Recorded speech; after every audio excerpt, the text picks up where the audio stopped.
Tadi sudah disebut bahwa nilai kerja itu ibadah. Agama manapun pasti setuju kalau orang mendapat rezeki atau mendapat kebutuhannya karena lewat jalan yang halal.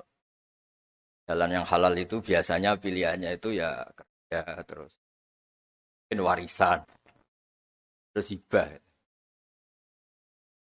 Ini penting saya utarakan karena saya nanti akan baca beberapa makalah yang diriwayatkan ulama-ulama top kitabnya Imam. Kenapa kita bicara tentang pekerjaan? Harusnya kita ketika dapat rezeki itu asumsi Islam, asumsi kebaikan itu to'amul wahid yakfi is. Jadi makanan jatah orang satu atau rezekinya orang satu itu normalnya bisa dimakan orang dua. Wa to'amusnaini yakfi arba'atan. Normalnya rezekinya orang dua itu bisa dimanfaatkan, bisa mencukupi orang empat. Jadi kekacauan dunia ini dimulai karena jatahnya orang satu menghabiskan jatahnya orang seribu. Jadi gara-gara kerakusan itu terus sistem sosial itu menjadi kacau. Harusnya itu to'amul wahid yakfi en. To'amusne yakfi arba'atan. Jadi jatah rezekinya orang satu bisa menghidupi orang dua ke atas, jatahnya rezekinya orang dua bisa menghidupi orang empat ke atas. Kemudian ini saya baca saja supaya tambah berkah beberapa teks tentang pekerjaan. Ini di kitab Ihya di halaman 85 kalau kitab saya tentang keutamaan kerja. Ini dijelaskan inna minadz-dzunubi dzamban la yukaffiruhu illal hammu fi talabil ma'isyah. Jadi bagian diredaksikan minadz-dzunubi dzunubun la yukaffiruha illal hammu fi talabil ma'isyah. Jadi sebagian dosa itu ada dosa yang tidak bisa dihapuskan oleh istighfar, tidak bisa dihapuskan oleh sedekah, tidak bisa dihapuskan oleh misalnya wiridan. Yang bisa menghapuskan dosa itu hanya kalau kita serius atau kepikiran, hammu itu kepikiran mencari maisha, mencari rezeki. Jadi sudut pandang itu penting. Jadi kita yang sedang istighosah atau kita yang sedang pengajian atau mungkin kita sedang jadi ustadz, melihat orang mencangkul, orang ke pabrik, orang di aktivitas pekerjaannya itu harus kita lihat bahwa mereka adalah orang-orang yang sejatinya sedang minta ampun sama Allah Subhanahu wa Ta'ala. Karena di sistem pekerjaan itu lahirlah satu variabel atau satu apa saja yang positif. Ada hukum sosial karena ketemu teman yang saling memberi pengalaman. Ada ketergantungan manusia sama hal-hal yang halal. Ini yang paling penting. Ya, banyak orang itu itu karena pekerjaannya. Misalnya orang bisa hidup itu sebetulnya karena makan nasi, minum air itu sesuatu yang halal. Jangan sampai orang bisa berpikir, bisa tenang kalau minum narkoba misalnya. Orang bisa kerja karena digerakkan punya anak kecil, punya ibu yang renta atau punya keluarga yang membutuhkan. Jangan sampai orang kerja karena digerakkan oleh keinginan bernafsu karena hal-hal yang maksiat. Hingga status orang yang dagang misalnya atas sirusoduk yuhsaru yaumal qiyamati ma'as-siddiqin wa syuhada. Orang yang dagang kemudian dia benar, dia jujur, itu nanti makomnya kelas dia itu bersama para orang-orang yang meninggal syahid. Pahlawan-pahlawan. Ini penting saya utarakan supaya cara pandang kita terhadap beragama.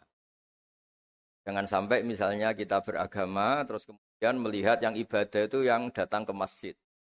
Ya kita jam kerja kemudian ada pengajian, kita tidak pengajian itu dianggap salah karena nggak datang di masjid. Padahal kita datang ke pabrik atau ke pasar, nilainya sama-sama ibadah. Ini penting supaya cara pandang kita terhadap orang lain itu positif. Saya berkali-kali bilang kalau ada tetangga saya meninggal, saya muji orang ini kalau malam tidur. Kalau malam mungkin ya lihat sinetron. Kalau malam itu ya santai-santai di rumah sampai.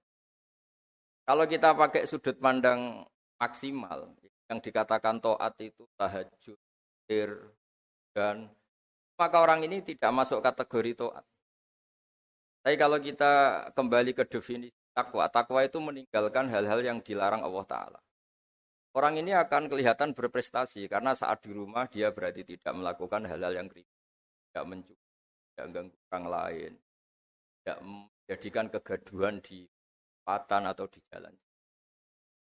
Hingga agama ini juga harus mengapresiasi tarkul ma'asi, bahwa orang yang tidak punya aktivitas di rumah banyak yang dilakukan sebetulnya. Kebaikan masif, kebaikan bersama, karena orang ini tidak melakukan hal-hal yang merugikan orang lain.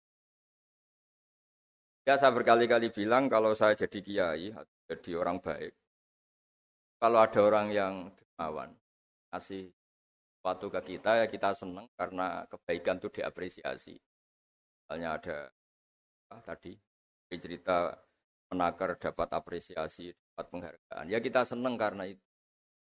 Karena itu. Tapi andekan tidak itu juga senang. Senangnya karena mungkin orang lain ini sudah tidak butuh kita. Tidak butuh kita buat baik. Saya berkali-kali bilang, kalau Anda jadi kiai tidak usah tersinggung kalau tetangga tidak minta konsultasi. Artinya mereka sudah mandiri, bisa memutuskan masalahnya sendiri. Tapi kalau konsultasi, anggap mereka punya akhlak, tanya kiai. Kalau tidak, ya anggap saja mereka sudah mandiri. Makanya sudut pandang ya dalam Islam, sudut pandang itu penting sekali. Jadi setelah kita baca beberapa hadis, suatu saat Rasulullah itu ngaji di masjid, teras masjid. Dia ngaji, dan ada pemuda dengan cangkulnya, dengan enaknya ngelewati Rasulullah. Ya para sahabat tuh komplain, ini ngawur sekali, ada Rasulullah ngaji, tapi tidak ikut ngaji. Malah berlalu saja ke ladangnya. Tapi ketika dengan tanda kutip disalahkan, Rasulullah malah bela pemuda tadi. Pemuda kalau dia kerja karena mencarikan nafkah untuk keluarganya, yang kecil atau yang tua, dan supaya dia tidak minta-minta orang lain. Sudah sunnahku. Jika bentuk sunnah Rasul itu tidak harus orang datang ke pengajian, dan orang ikut fatwa kita, mau itu. Nah, mungkin teman-teman yang sedang bekerja itu tidak lagi mendengarkan ngaji, sudah melakukan isi pengajian. Jadi yang lain baru mendengarkan, yang itu sudah melakukan isi pengajian. Makanya kalau di daerah saya banyak, kenapa kamu tidak datang ngaji? Saya lebih dari ngaji dari Pak Kiai. Kenapa? Pak Kiai kan yang menyarankan supaya kita baik sama orang tua. Saat Pak Kiai pengajian, saya ngurmat orang tua saya di rumah sakit. Tapi kadang-kadang kita pakai ukuran kita sendiri. Yang nggak datang pengajian itu orang jelek karena nggak mau datang. Padahal jangan-jangan yang sedang di rumah, itu yang sedang melakukan isi pengajian itu. Ya dia tidak datang karena ngerawat orang tuanya. Karena sedang asik dengan istri. Harus disebut bagian dari kebaikan. Nah, dalam kebaikan Islam, Nabi pernah ngendikan, "Bafi ahadikum sedekah." Kamu kumpul dengan istri kamu itu sampai sahabat protes. Ya Rasulullah, masa ayati ahaduna syahwatahu wa huwa lahu ajrun. Masa urusan seneng-seneng sama istri dia dapat pahala. Nabi menjawab, "Alaysa law wada'aha fi haramin akana ali wis." Kalau pelampiasan syahwat itu hal yang negatif atau yang haram, dia akan dosa. Ketika meletakkan yang benar, dia juga. Jadi pahala itu segampang itu. Orang asik dengan anaknya, dengan cucunya, bercengkrama di rumah. Ya pahalanya besar, karena saat itu berarti dia tinggalkan maksiat, dia tidak dengan. Nah pekerjaan juga gitu. Mungkin orang lain dapat uang karena transaksi narkoba. Mungkin orang lain dapat uang karena kejahatan. Orang lain dapat uang karena menipu. Orang-orang yang bekerja luar biasa, dapat rezeki. Itu harus kita apresiasi. Ya makam orang-orang ini, makomnya itu nanti kalau meninggal ma'asiddi wasyuhada. Orang-orang punya gelar asid, gelar yang luar biasa dalam khazanah kewalian. Orang-orang yang bekerja itu nanti makomnya seperti itu. Itu adalah inspirasi kita yang luar biasa. Hingga nanti kita tidak melihat orang lain itu, wah, wong kok kedoyan tok, orang orientasinya dunia tok, bekerja terus, ingin kaya raya itu. Ya wis kan. Kita tidak boleh berpikir. Karena apapun banyaknya harta di tangan orang-orang halal, tangan orang-orang baik, pasti efeknya juga bisa melahirkan pekerjaan, bisa melahirkan kemanfaatan. Ya Nabi kalau muji pedagang itu, dari 10 rizki itu 9 berkahnya ada di pedagang. Karena kalau pedagang tuh kikir, sekikir-kikirnya pedagang, dia harus mengeluarkan uang bayar supir, bayar satpam, bayar yang ngirim jasanya dan sebagainya. Ya uang tetap berputar. Tapi sebaik-baiknya Anda kalau tidak dagang itu mungkin uang ditabung, uang mandek. Ya, potensinya itu ikhtikar. Ikhtikar itu menyimpan. Kalau ngelebihi kota tertentu, larang oleh. Karena saya nekuni keilmuan agama, maka saya hanya cerita bahwa betapa Allah itu ngapresiasi pekerja. Nabi Dawud itu seorang raja, kaya raya. Tapi beliau tidak mau makan illa mingkas biyadi, kecuali hasil kerjanya sendiri. Masyhur itu di riwayat, beliau seorang raja, tapi hanya makan kalau tembikar atau anyaman bambunya atau apalah. Pokoknya dari anyaman bambu itu terjual. Kalau hari itu nggak terjual ya nggak bisa makan. Padahal beliau seorang raja, saking ingatnya, supaya rezeki yang dia makan, yang beliau makan, mingkas biyadi, dari hasil karyanya sendiri.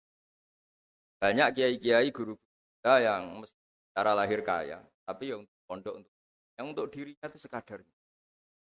Bahkan saking ekstrimnya di dunia kiai itu ada seorang kiai yang pisang tanam secara